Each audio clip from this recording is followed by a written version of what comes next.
కావు నీ తలంపులే మా జీవితాలలో జరిగించినావయ్యా. మా ఊహలే కాదు నీ ప్రణాళికే మానక సమయానికి నెరవేర్చినావయ్యా. కంటి పాపలా కాచినావయ్యా, చంటి పాపను మోసినట్టు మోసినావయ్యా.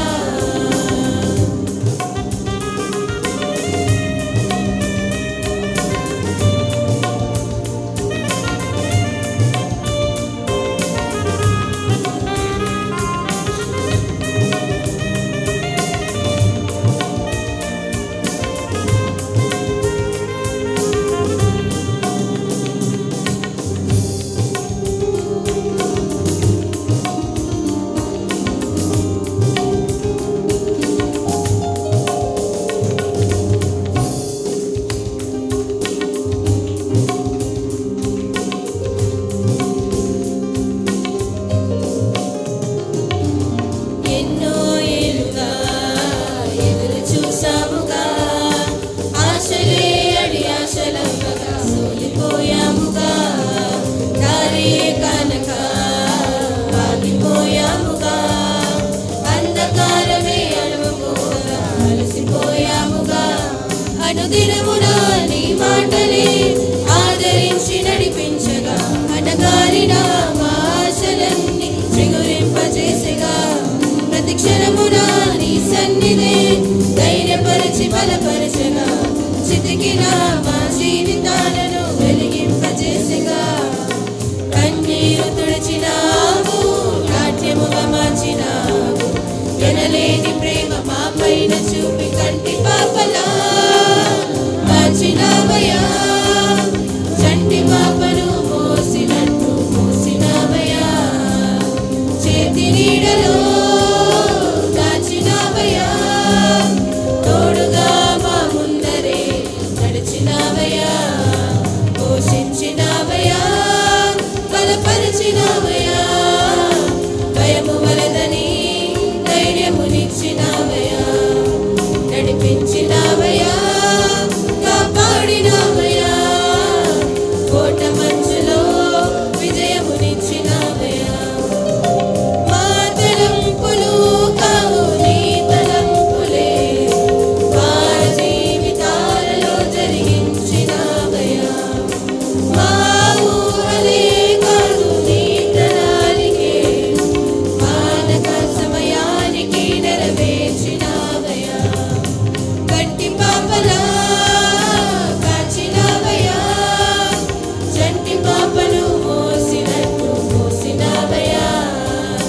చేతి నీడలో దాచినావయ్యా, తోడుగా మా ముందరే నిలిచినావయ్యా. హల్లెలూయా. దేవుని నామమునకు మహిమ గాక. దయచేసి తల వంచినట్లయితే ప్రార్థన చేసుకుందాం. ప్రతి ఒక్కరు. మహోన్నతుడ, మహిమగల మహారాజా, మీ నామానికి సాష్టాంగ పడి నమస్కరిస్తున్నాం. ప్రభా, ఇక్కడ మీరుండి మాట్లాడండి. విత్తబడుతున్న వాక్యం నాయన నూరంతుల ఫలితాన్ని దయచేయండి. నాయన దుష్టుడు ఎత్తుకెళ్ళిపోకుండా ప్రభా తండ్రి ప్రతి ఒక్కరికి కూడా నాయన వినగలిగే చెవు, గ్రహించగలిగే మనస్సు, హృదయాన్ని దయచేయండి ప్రభా. వాక్యానుసారమైన జీవితాలు దయచేయండి ప్రభా. ఏ యుగత అర్హత లేని నేను నీ మాటలు చెప్పడానికి ఇచ్చిన కృపను బట్టి వందనాలు చెల్లించుకుంటూ మీకే సమస్త మహిమ ఘనత చెల్లించుకుంటూ నజరేయుడైన యేసు పరిశుద్ధ నామమున వేడుకుంటున్నాను తండ్రి. ఆమేన్. హల్లెలూయా. నేను వచ్చినప్పుడల్లా ఒక పాట పాడతానండి. ఆ పాట నాకు చాలా ఇష్టం. మీకు ఇష్టమైతే మీరు కూడా పాడండి. ఇష్టమేనా? ఆ ఇష్టమైన వాళ్ళందరూ కూడా దేవుని వైపు బైబిల్ ఎత్తి చూపించి పాడదాం. బైబిల్ తెచ్చుకోకుండా సెల్ ఫోన్లో బైబిల్ చూస్తున్నారు. దేవుని సన్నిధికి బైబిల్ ఉండాలి ప్రతి ఒక్కరు. ఈ బైబిల్ ఎత్తి చూపించడం అంటే ఒక అర్హత కదా మనకి. దేవుడు మనకిచ్చిన అర్హత. ప్రతి ఒక్కరు ఫుల్గా పఠింప శ్రేష్ఠ గ్రంథము బైబిల్, పఠింప శ్రేష్ఠ గ్రంథము. పాడాలి గట్టిగా బ్రదర్స్. పఠింప శ్రేష్ఠ గ్రంథము బైబిల్, పఠింప శ్రేష్ఠ గ్రంథము బైబిల్. అనుదినం పఠించిన ప్రేమ తోడ నడుపును. ఓ పఠింప శ్రేష్ఠ గ్రంథము బైబిల్. అనుదినం పఠించిన ప్రేమ తోడ నడుపును ఓ పఠింప శ్రేష్ఠ గ్రంథము బైబిల్. బైబిల్ ప్రతి ఒక్కరి చేతిలో ఉండాలి. వాక్యం చదువుతున్నప్పుడు మీరు చూడాలి. ఇక్కడ వాక్యం ఎవరో ఒకరు నాకు అందిస్తుంటే నేను త్వరగా ముందుకు వెళ్ళిపోతాను. ఈ మందిరంలో కదిపితే కదిలే వస్తువులు కొన్ని ఉన్నాయి, కదిపినా సరే కదలలేని వస్తువులు కొన్ని ఉన్నాయి. ఈ మ్యాట్స్, చైర్స్, మైక్స్ ఇవన్నీ కదులుతాయి కదండి. ఇవన్నీ కదిలేవి. కదలలేనివి ఈ గోడలు కదలవు, ఈ పిల్లర్స్ కదలవు, మన కూర్చున్న నేల కదలదు. ఇలాగా కదిపితే కదిలేవి కొన్ని ఉన్నాయి, కదిపినా కదలలేనివి కొన్ని ఉన్నాయి. ఇక్కడ డైలీ లైఫ్లో మనిషి జీవితంలో ఏదో ఒక సమస్యతో ఎదుర్కొంటూనే ఉంటారు. నా జీవితంలో అసలు సమస్య లేదని వారు ఒక్కలైనా ఉన్నారండి? చెయ్యెత్తి చూపించగలరా? పిల్లలకున్న సమస్యలు వాళ్ళకున్నాయి కదండి. ఇంకా కొంచెం ఎదిగే పిల్లలకు ఉన్నాయంటే స్కూల్కి వెళ్ళాలరా బాబు సోమవారం వచ్చిందంటే వాళ్ళకున్న బాధలు వాళ్ళకున్నాయి. కాలేజ్ స్టూడెంట్స్కి ఉన్నాయంటే వాళ్ళకున్న బాధలు, ఉద్యోగస్తులు ఉన్నాయంటే వాళ్ళకున్న బాధలు, పెద్దవాళ్ళు ఉన్నారంటే అనారోగ్యాలతో, షుగర్, బీపీలతోని. ఈ డైలీ వైజ్ లైఫ్లో ఏదో ఒక సమస్య ప్రతి ఒక్కరికి ఏదో ఒక సమస్య. అంటే ఆ సమస్యలు రోజువారీ జీవితంలో మనం ప్రార్థన చేసుకుంటే మనం ఆ సమస్యలకి విడుదల పొందుతాం. రోజువారీ మనం చేసుకున్న రోజు సమస్యలకి మనం ఏమి ఇదవ్వం కదండి. ఆ సమస్యలన్నీ కూడా ఎలాంటివంటే కదిపితే కదిలిపోయే సమస్యలు, మనం ప్రార్థన చేసుకుంటే విడుదల పొందే సమస్యలు. కానీ కొంతమంది జీవితాల్లో దీర్ఘకాల సమస్యలని ఉంటాయి. అంటే ఇంకా నేను వీళ్ళ జీవితంలోంచి నేను వెళ్ళను అని చెప్పి సంవత్సరాల తరబడి వేధించే సమస్యలు చాలా ఉంటాయి కొంతమంది జీవితాల్లో. మరి మీ జీవితాల్లో ఉన్నాయో లేదో తెలియదు, కానీ ఎంత ప్రార్థన చేసినా సరే ఆ సమస్యకి ఎందుకు విడుదల రావట్లేదు? దీర్ఘకాల సమస్యలు, అది ఏదైనప్పటికీ కూడా.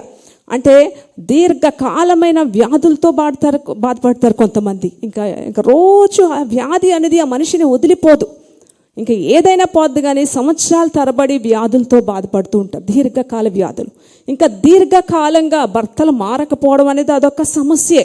ఇంకా దీర్ఘకాల వ్యాధులు ఎలాగో దీర్ఘకాల సమస్యలు, సంవత్సరాల తరబడి రక్షణ లేని కుటుంబాలు, సంవత్సరాల తరబడి బిడ్డలు లేకపోవడం, సంవత్సరాల తరబడి ఎన్ని ఫైల్స్ పట్టుకొని ఎన్ని మెట్లెక్కుతున్నా, ఎన్ని ఆఫీసులకు వెళ్తున్నా ఉద్యోగాలు దొరక్కపోవడం, సంవత్సరాల తరబడి జీవితంలో దీర్ఘకాల సమస్యలు, దీర్ఘకాల వ్యాధులు, దీర్ఘకాలంగా.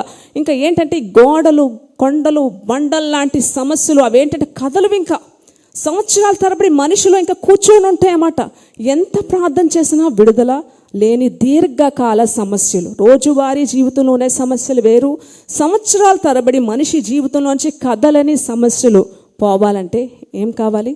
శక్తి కావాలి. ఏం శక్తి కావాలి? ప్రార్థనా శక్తి కావాలి. ఏ ప్రార్థనా శక్తి కావాలి? ఉపవాస ప్రార్థన శక్తి కావాలి. హల్లెలూయా. మన జీవితంలో ఇంకా ఇవెవ్వరు చేయరు, ఇంకా ఇది జరగదు, ఈ దీర్ఘకాల సమస్య నుంచి నేను ఇంకా విడుదల పొందలేను అనుకునే ప్రతి ఒక్కరికి కూడా ఉపవాస ప్రార్థన అనేది ఒక చక్కని పరిష్కారం. యేసు ప్రభువారు మనకి చాలా స్పష్టంగా, చాలా క్లియర్గా క్లారిటీ ఇచ్చారు ఒక దగ్గర. ఇలాంటివి ఉపవాస ప్రార్థన ద్వారా మాత్రమే. ఎలాంటివి? ఇలాంటి దీర్ఘకాల సమస్యలు, ఇంకా జీవితంలోంచి కొండలు, బండలు లాంటి కదలలేని ఈ సమస్యలు, గోడలు లాంటివి, ఇలాంటి సమస్యలన్నీ కూడా కదిలించాలంటే ఉపవాస ప్రార్థన ద్వారా మాత్రమే అని చెప్పి చాలా స్పష్టంగా ప్రభువైన యేసుక్రీస్తు వారు మనకి క్లారిటీ ఇచ్చారు. అయితే ఒక సన్నివేశం చూద్దాం బైబిల్ గ్రంథంలో. అక్కడ ఏం జరిగిందో ఒకసారి చూద్దాం. అందుకే బైబిల్ తెచ్చుకోమన్నాను, బైబిల్ పాట అందుకే పాడాను. ప్రతి ఒక్కరు బైబిల్ తెచ్చుకోవాలి. నేను చదువుతున్నప్పుడు మీరు చూస్తున్నారు అనుకోండి, మీకు అది చాలా ఈజీగా అర్థమవుతుంది. మార్కు సువార్త 9వ అధ్యాయం. జనసమూహాలలో ఒకడు, బోధకుడా, మూగదయ్యము పట్టిన నా కుమారుని నీ యొద్దకు తీసుకుని వచ్చి తిని, అది ఎక్కడ వాడిని పట్టునో అక్కడ వారిని పడద్రోయును. అప్పుడు వాడు నొరుగు కార్చుకొని పండ్లు కొరుక్కొని మూర్ఛలను దాన్ని వెళ్ళగొట్టుడని నీ శిష్యులను అడిగి తిని, గాని అది వారి చేత కాలేదని ఆయనతో చెప్పాను. చాలండి. ఇక్కడ ఏంటంటే, ఇక్కడ పరిస్థితి చూస్తే ఒక వ్యక్తి జన సమూహంలోంచి వచ్చి, బోధకుడా నీ శిష్యుల దగ్గరికి వచ్చి, నా కొడుక్కి మూగదయ్యం పట్టింది, అది ఎక్కడ పడితే అక్కడ పడేస్తుంటుంది, నీటిలో పడేస్తుంది, అలాగే అగ్నిలో పడేస్తుంది, ఇలాంటి పరిస్థితితో బాధపడుతున్నాం.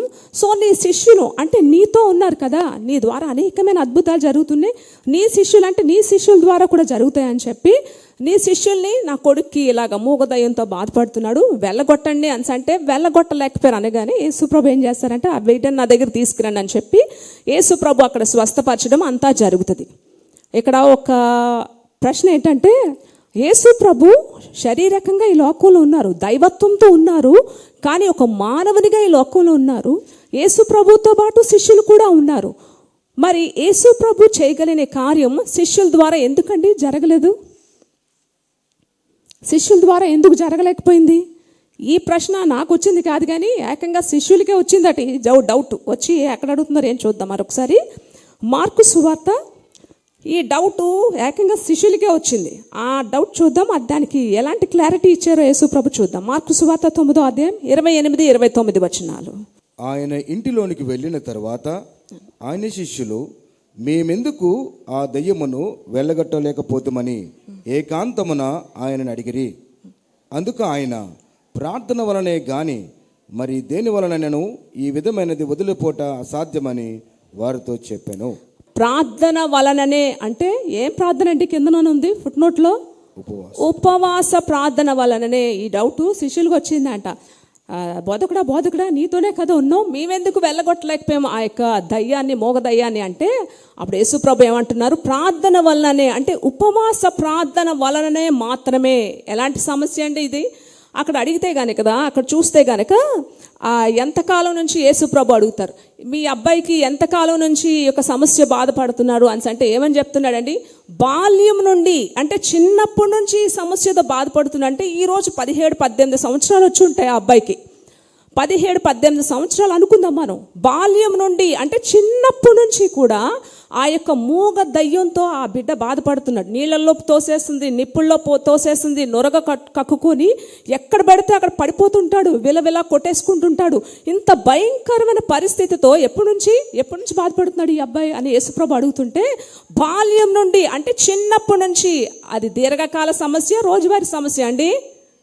దీర్ఘకాల సమస్య. చిన్నప్పటి నుంచి ఆ మూగ దయ్యం పట్టి ఎక్కడ మాట్లాడలేడు, ఎక్కడ పడిపోతాడో తెలియదు. ఎప్పటికప్పుడు తల్లిదండ్రులు కాపాడుకుంటూ ఉండాలి, ఎప్పటికప్పుడు ఆ బిడ్డని కాసుకుంటూ ఉండాలి. ఎక్కడికి వెళ్ళిపోతాడో, ఏం జరుగుతుందో, ఏ నీళ్ళలో పడేస్తుందో, ఏ నిప్పుల్లో పడేస్తుందో, ఎప్పుడు ప్రాణం పోతుందో భయంతో, బెంగతో, వేదనతో ఎన్ని హాస్పిటల్స్ తిప్పారో, ఎన్ని మందులు వాడారో. దీర్ఘకాల సమస్య. చిన్నప్పటి నుంచి 17-18 సంవత్సరాల వరకు కూడా అదే అనారోగ్యం.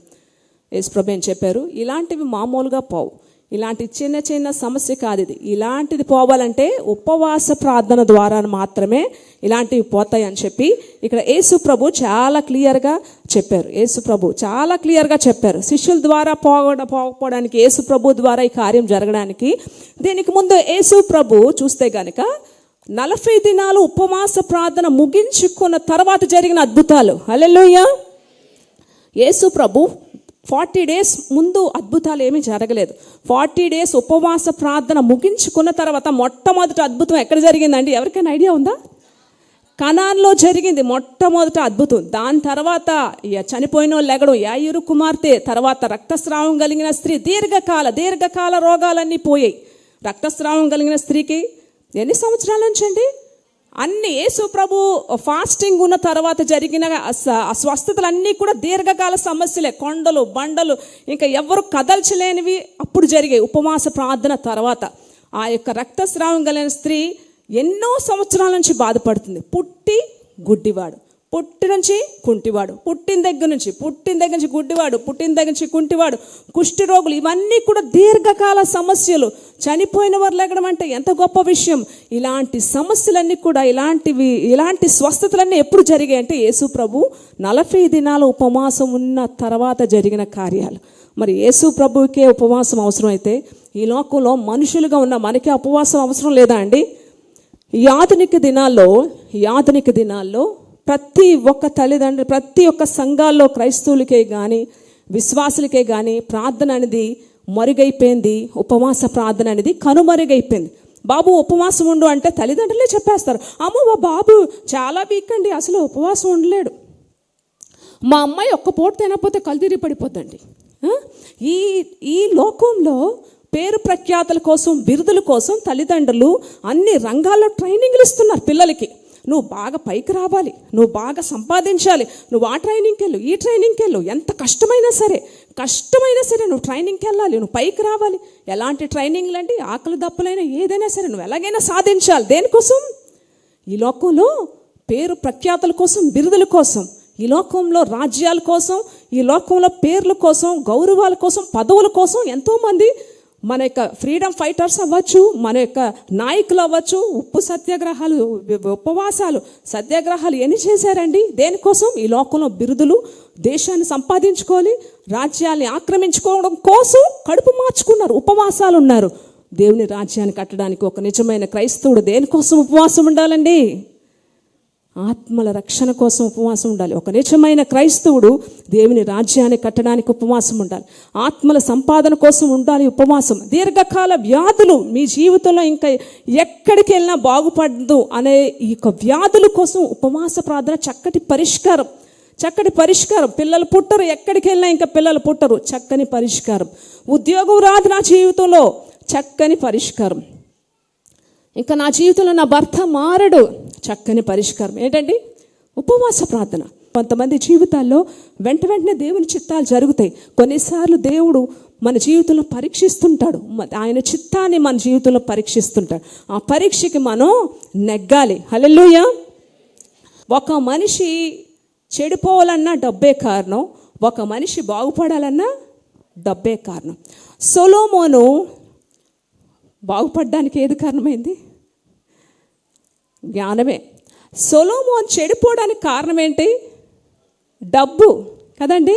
సొలొమోను బాగుపడడానికి గల కారణం డబ్బు. పోయాక బాగుపడ్డాడు. డబ్బు వచ్చిన తర్వాత ఫస్ట్లో బాగానే ఉన్నాడు. స్టార్టింగ్లో ఏమడిగాడు దేవుణ్ణి? డబ్బులు వద్దు ప్రభా, ఏం కావాలట? స్టార్టింగ్ చాలా పర్ఫెక్ట్గా ఉన్నాడట. ప్రార్థన, ఉపవాసం, భక్తి, ఇంకా మరి అనవసరం లేదు. ఇంకా దేవుని దగ్గరికి వెళ్ళి దేవుడు డబ్బులు ఇస్తాను, డబ్బులు కూడా నువ్వు అడగలేదు కదా. ఈ సొలొమోను డబ్బులు వద్దు, నాకు ఏం కావాలి? పరిపాలనకి కావాల్సింది జ్ఞానము, తెలివితేటలు కావాలి, వివేకం కావాలి. డబ్బు అడగలేదు. చాలా పర్ఫెక్ట్గా ఉన్నాడు మనిషి, చాలా చక్కగా ఉన్నాడు సొలొమోను. దేవుడు అసలు మురిసిపోయి డబ్బు కూడా అడగలేదు, ఎంత మంచోడు అని చెప్పి ఐశ్వర్యాన్ని, ఘనతని అన్నీ దేవుడే ఇచ్చేసాడు. ఇంకా సో స్టార్టింగ్లో చాలా బాగుంది జర్నీ. డబ్బు వచ్చింది, ఇంకా అది ఎక్కువైపోతుంది, విస్తరించిపోయి అన్ని దేశాల నుంచి కూడా డబ్బు, ధనం, బంగారం, వెండి, ఇంకా దేనికి లోటు లేకుండా సొలొమోనుకున్న ఖ్యాతి అట ఏ దేశంలోనే లేదట. అంత ప్రఖ్యాతిగాంచాడు. ఇంకా అక్కడతో ఏమైందండి? ఆయన యొక్క రూటు సెపరేట్ అయిపోయింది, ఇంకా వేరే విధాలుగా వెళ్ళాడు. ఏ డబ్బు అయితే ఆ వ్యక్తిని బాగు చేసిందో, స్టార్టింగ్లో ఆ డబ్బు బాగానే ఉంది, దాన్ని ముట్టుకోలేనంత వరకు, కానీ అది ఎక్కువైపోయిన తర్వాత ఏమైందట? సొలొమోను ఆ డబ్బే చెదగొట్టింది సొలొమోన్ని. అంతా అనుభవించాక ఆఖరిలో మన చేతిలో ఏం పెట్టాడు? ప్రసంగి గ్రంథం. అంతేనా? ప్రసంగి గ్రంథం పెట్టాడు. అంత మొత్తం ఎంజాయ్ చేస్తాడు. మొత్తం లాస్ట్లో మన చేతిలో ఏం పెట్టాడు? ప్రసంగి గ్రంథం పెట్టాడు. ఏమంటున్నాడు? బైబిల్ చదివితే అర్థమవుతుంది నా మాటలన్నీ కూడా. నా మాటలు అర్థం అవ్వాలంటే మీరు బైబిల్ చదవాలి. ఆ సొలొమోను ఏంటి, ప్రసంగి గ్రంథం ఏంటి, మన చేతిలో పెట్టడం ఏంటి అర్థం అవుతుంది కదా. బైబిల్ చదివిన వాళ్ళందరికీ నా మాటలు చాలా స్పష్టంగా అవుతుంది. బాగా ఎంజాయ్ చేశాడు, డబ్బుతో బాగా ఎంజాయ్ చేశాడు. అన్నీ అయిపోయి మొత్తం అన్నీ అయిపోయాక మన చేతిలోకి వచ్చాక వ్యర్థం. దేన్ని నమ్మద్దు, డబ్బుని నమ్మద్దు, మనిషిని నమ్మద్దు, ఆడవాళ్ళు నమ్మద్దు. భూమి కింద జరిగేది అంతా వ్యర్థం. ఒక మనిషి బ్రతికే వ్యర్థం. గాలి కోసం అట్ట బతుకుతున్నమాట మనం. చూసారు ఎలాంటి మాటలు పెట్టాడు మనకి అంటే అనుభవించాడు. అందుకనే మళ్ళీ కీర్తన దగ్గరికి వచ్చాక ఏమంటున్నాడండి? రెండు కోరికలు కోరుకుంటున్నాడట సొలొమోను. ఒకటి, ప్రభా ఎంత చక్కగా అడుగుతున్నాడో, ప్రభా నాకు ఎక్కువ ఇవ్వద్దు, తక్కువ ఇవ్వద్దు. ఇచ్చేయడం అయిపోవడం అన్నీ అయిపోయి ఇప్పుడు ఇక్కడికి వచ్చాడు. ఏమంటున్నాడు? నాకు ఎక్కువ ఇవ్వద్దు, తక్కువ ఇవ్వద్దు. ఎక్కువ ఇచ్చావంటే యెహోవా ఎవరు? దేవుడు ఎక్కడున్నాడు? నాకు ఎవరు సాటి? నేనే మహారాజుని. ఎక్కువైందంటే నేను నీ మీద తిరగబడతాను. ఒకవేళ తక్కువైపోయింది అనుకోండి, ఒకవేళ నువ్వు నాకు తక్కువ ఇచ్చావనుకోండి, నేను పేదరికంలో ఉన్నాను అనుకోండి, నేను దొంగలించి నా దేవుని నామానికి అవమానంగా ఉండొచ్చు. అందుకోసమని ఎక్కువ ఇవ్వద్దు, తక్కువ ఇవ్వద్దు, సరిపోయినంత మిడిల్ క్లాస్ ఫ్యామిలీగా నన్ను ఉంచు అని చెప్పి అడుగుతున్నాడు సొలొమోన్ మహారాజు. ఆఖరికి ఏ పరిస్థితికి వచ్చిందండి, ఒక మనిషి చెడిపోవాలన్నా పాడైపోవాలన్నా డబ్బే ముఖ్య కారణమని నేను చెప్పట్లేదు, కానీ సమస్త కీళ్ళకి మూలము ధనము. కనుక చాలా జాగ్రత్తగా డబ్బు విషయంలో మన అందరూ ఉండాలి. సో ఒక సిటీ అంతా కూడా ఇలాగే, మొత్తం ఒక రాజ్యం అంతా కూడా చెడిపోయిందంటండి. డబ్బు, విలాసవంతమైన జీవితం, రాజుకి అవ్వచ్చు, అక్కడ ఉన్న ప్రజలకు అవ్వచ్చు, విలాసవంతమైన జీవితం, ఇంకా విచ్చలవిడి జీవితం, దేవుని మీద తిరగబడ్డం మొదలు పెడుతున్నారు. విచ్చలవిడిగా డబ్బు ఎక్కువైపోతే ఏమో ఎక్కువద్ది, పాపం ఎక్కువైపోద్ది. డబ్బు లేనంత వరకు బాగానే ఉంటాం. డబ్బు విస్తరించిపోతే పాపం కూడా విస్తరించిపోతుంది. ఒక రాజ్యం అంతా కూడా, రాజు, అక్కడ ఉన్న ప్రజలు అందరూ కూడా డబ్బు ఎక్కువైపోవడం వల్ల విలాసవంతమైన జీవితాలకి, విచ్చలవిడి జీవితాలకి దేవునికి కోపం పుట్టించే పాపాలు చేయడం మొదలు పెట్టారట. అప్పుడు దేవునికి కోపం రగులుకుంది. ఇక దేశంని, రాజుల్ని, ఎవరిని ఉంచుని, ఇది మొత్తం స్మాష్ చేసేస్తాను అనుకున్న తర్వాత అక్కడ ఏం జరిగిందో ఒకసారి చూద్దాము. యోనా గ్రంథం 1వ అధ్యాయం 2వ వచనం ఒకసారి చదువుతారా?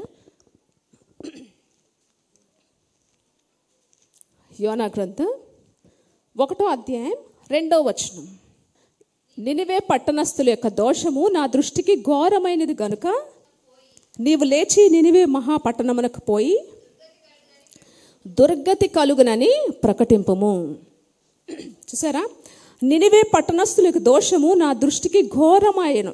నినివే పట్టణస్థుల యొక్క దోషము, వాళ్ళు చేస్తున్న పాపాలు నా దృష్టికి ఘోరంగా కనబడుతున్నాయి. కనుక నీవు లేచి నినివే మహాపట్టణం పోయి దానికి దుర్గతి కలుగునని ప్రకటింపము. అంటే భయంకరమైన రోజులు నినివేకి వస్తున్నాయని నువ్వు వెళ్ళి ప్రకటించు అని చెప్పి యోనాకి దేవుడు చెప్పాడు.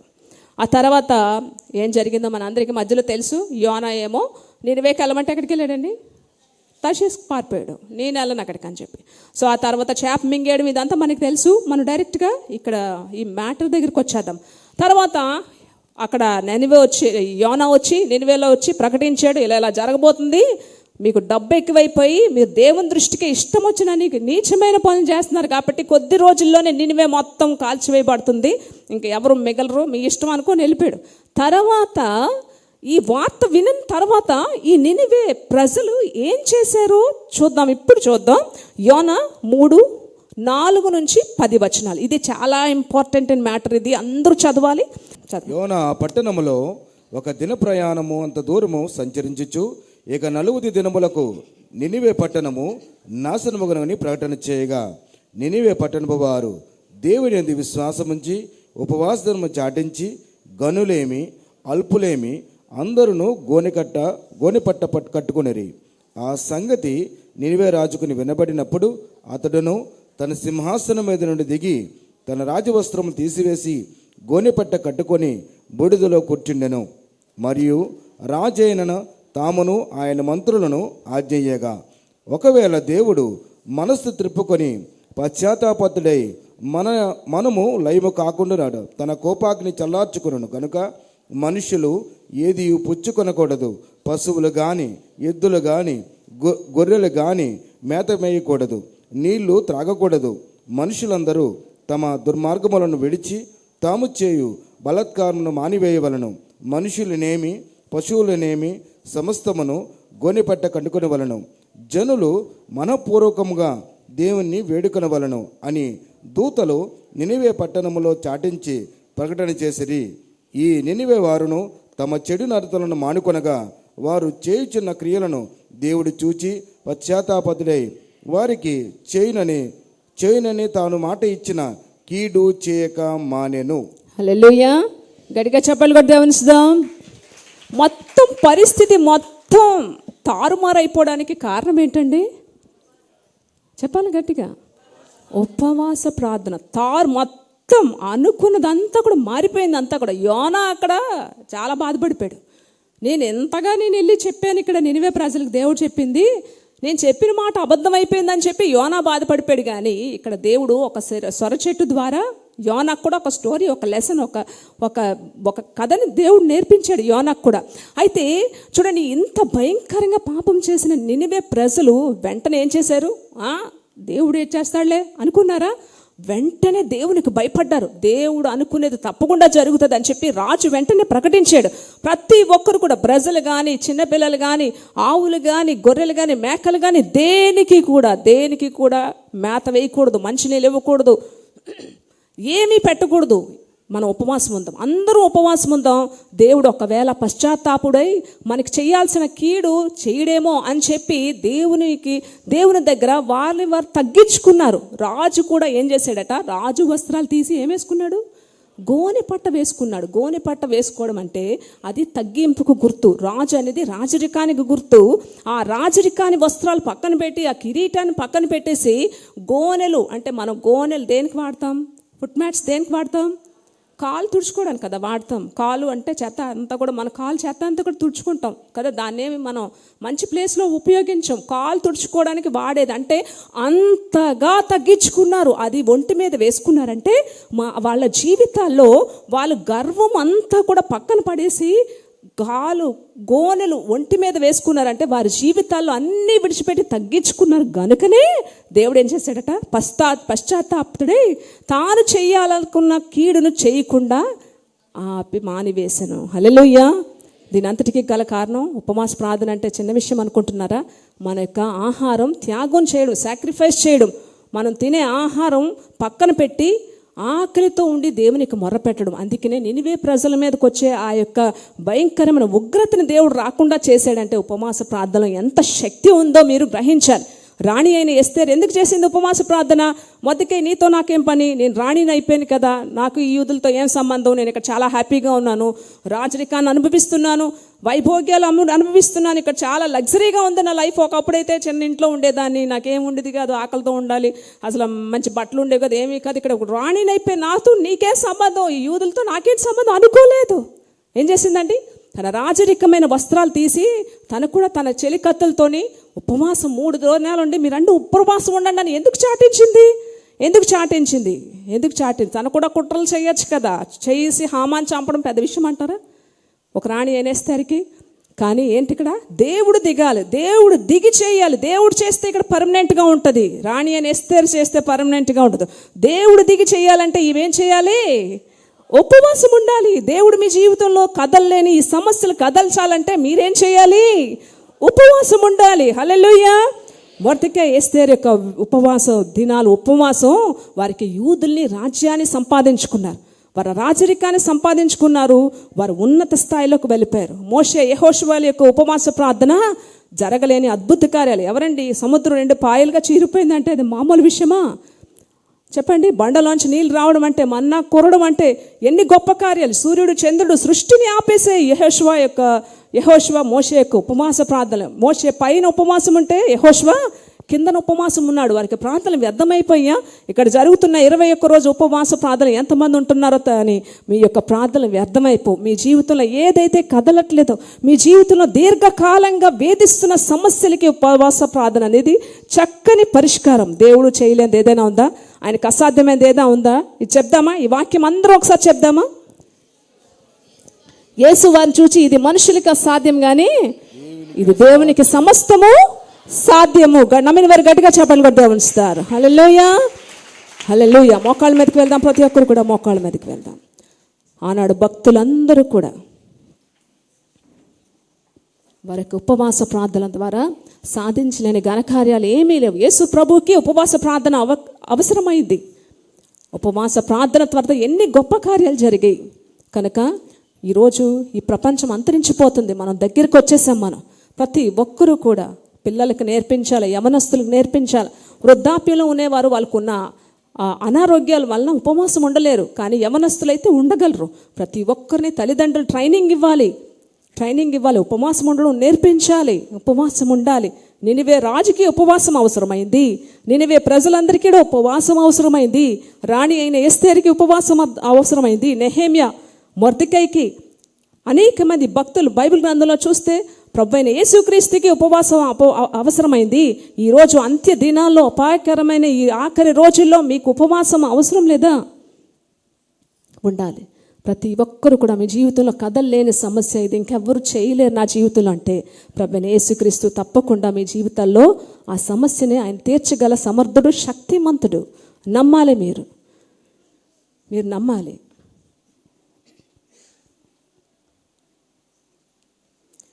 శ్రమలందు నీవు నలిగే సమయమున ప్రభు నీకు తోడుండునని యోచించలేదా, గమనించలేదా, ఇమ్మానుయేలుండునని, ఇమ్మానుయేలుండునని.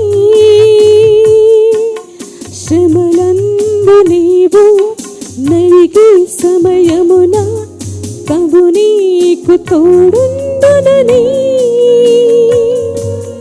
యోచించలేదా, గమనించలేదా, ఇమ్మానుయేలుండునని, ఇమ్మానుయేలుండునని.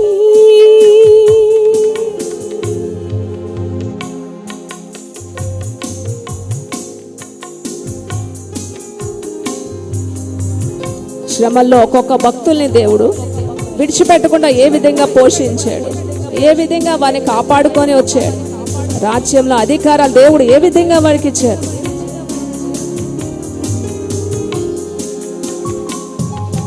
శ్రమలందు ఏలీయాకు కాకోలము చేత ఆహారము పంపించలేదా,